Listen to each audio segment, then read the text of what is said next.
Hey everybody, this is Grace, and because of the pandemic, I am doing my videos this way. It's too noisy in the house, and so I come out here, and I'm not going anywhere, so pretty much not going anywhere at all.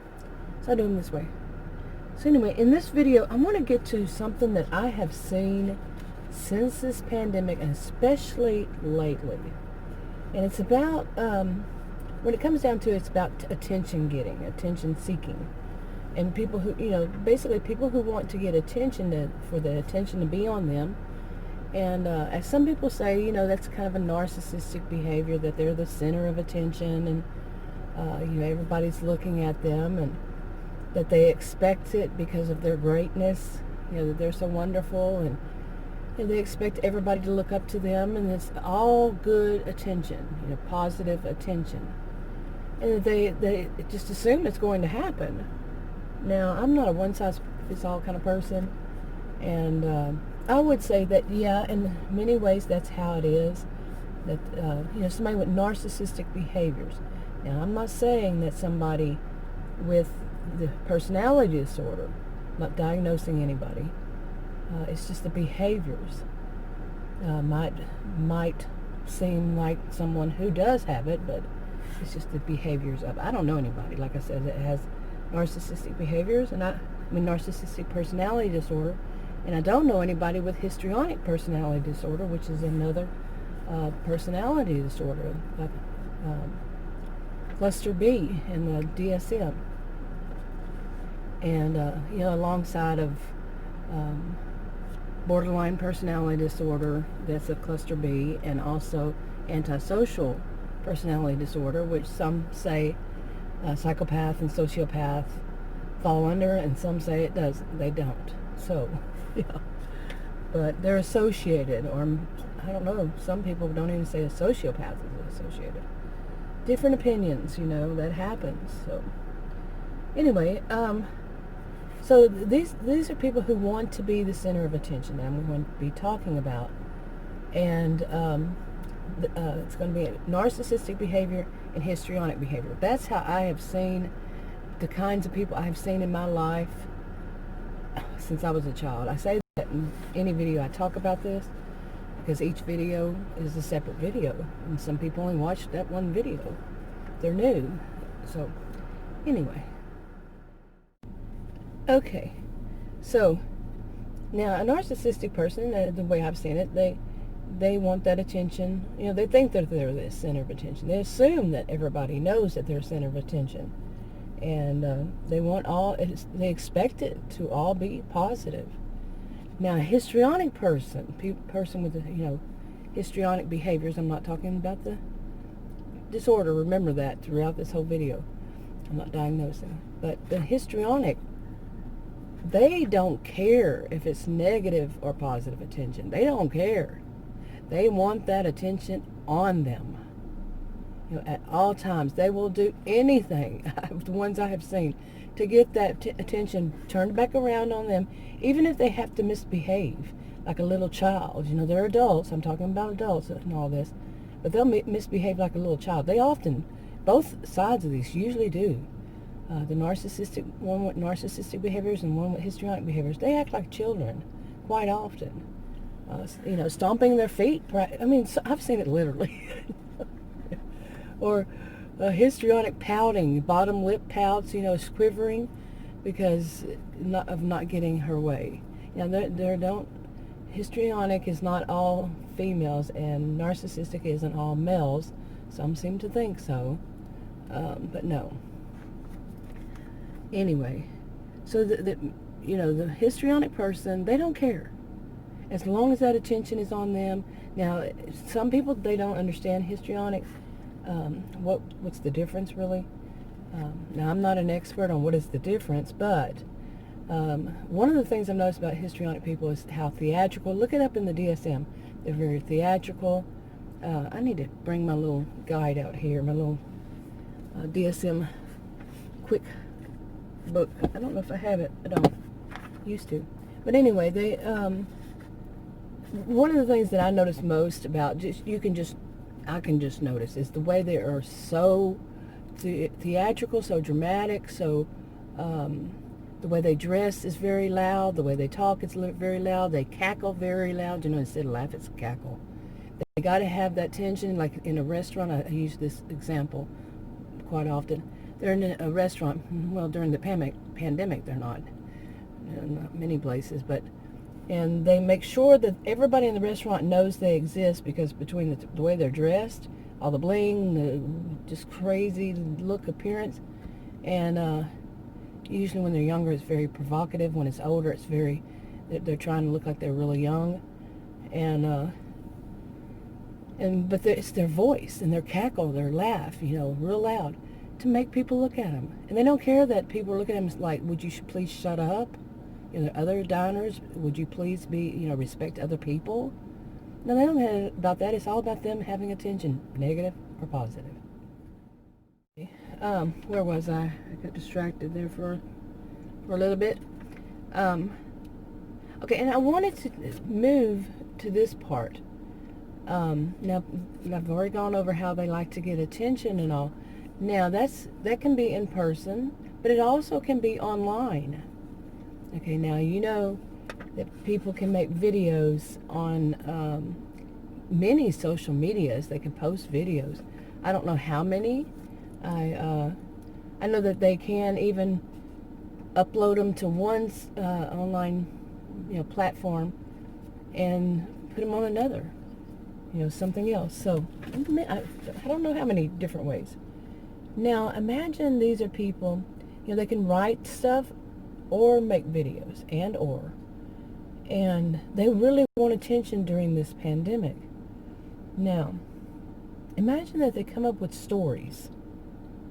Okay, I mean, they're saying this is their true story, and they're saying that it's a story of them being somehow abused. But imagine someone who's either this narcissistic or this histrionic person. Now, these people can be very abusive. There's narcissistic abuse and there's histrionic abuse. And they're manipulative. They're going to get things their way. Some of them. It's not a one-size-fits-all kind of thing. But overall, they're evil people, like some would say. So imagine them trying really hard to act as though they are the empath or the altruistic person, the good person.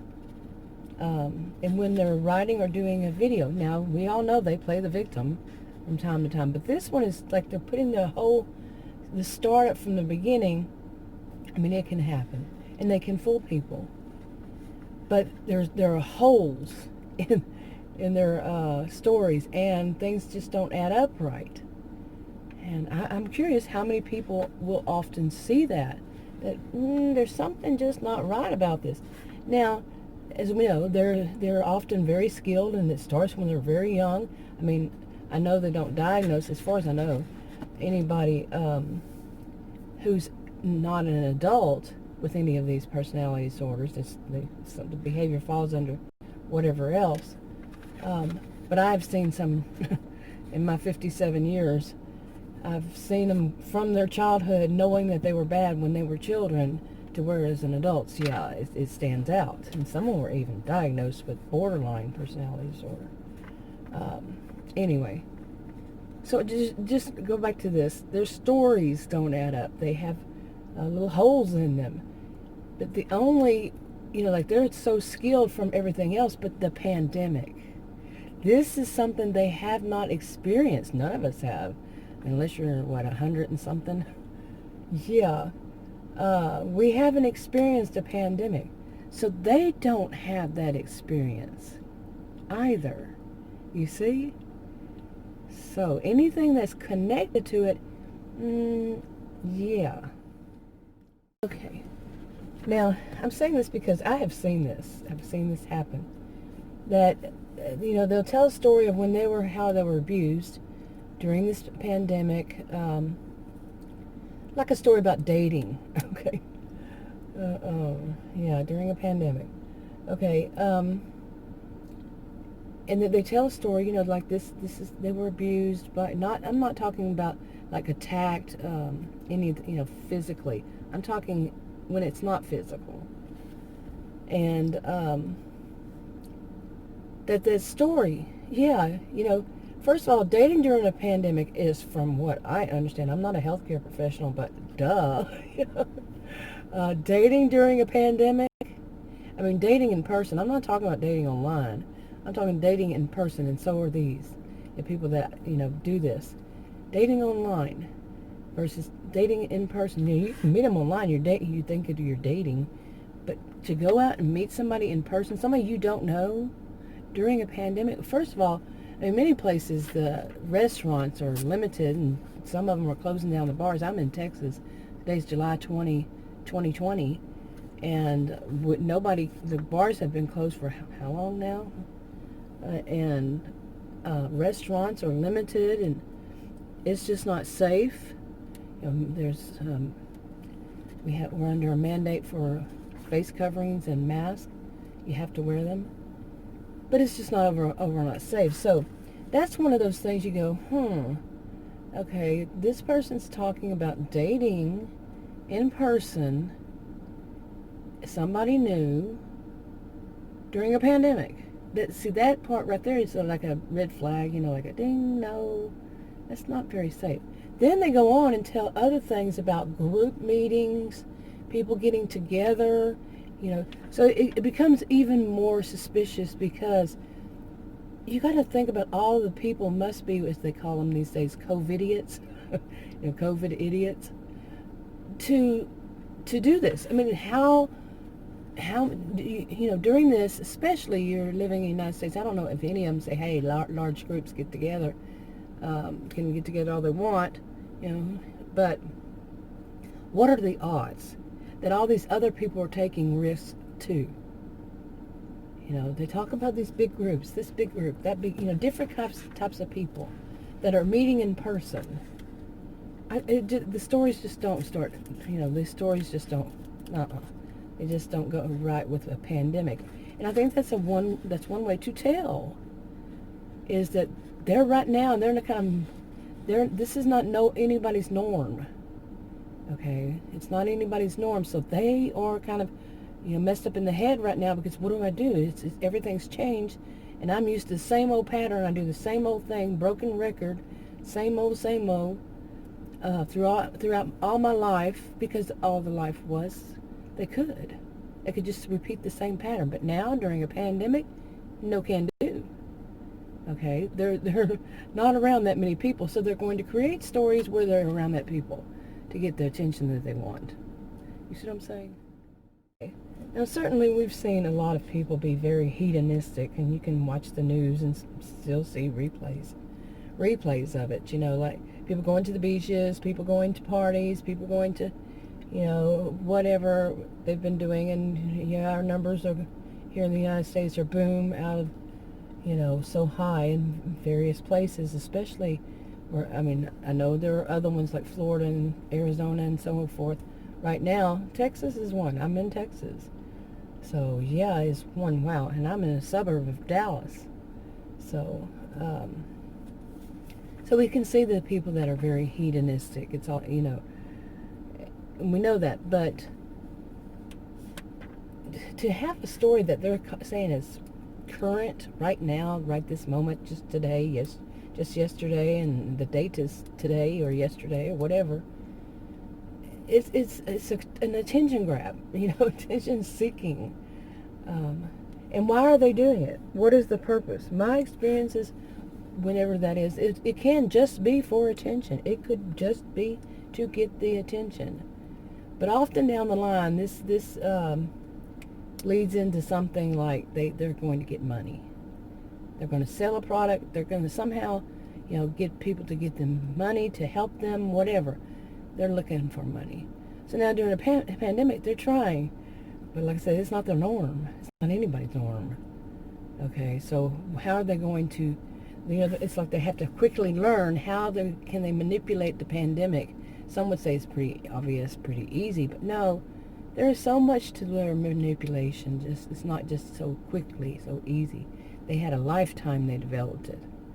So, anyway, what do you think? Have you noticed this? Have you noticed more stories where they're, you know, they're playing the victim, yet it seems like they're, and also there's another point.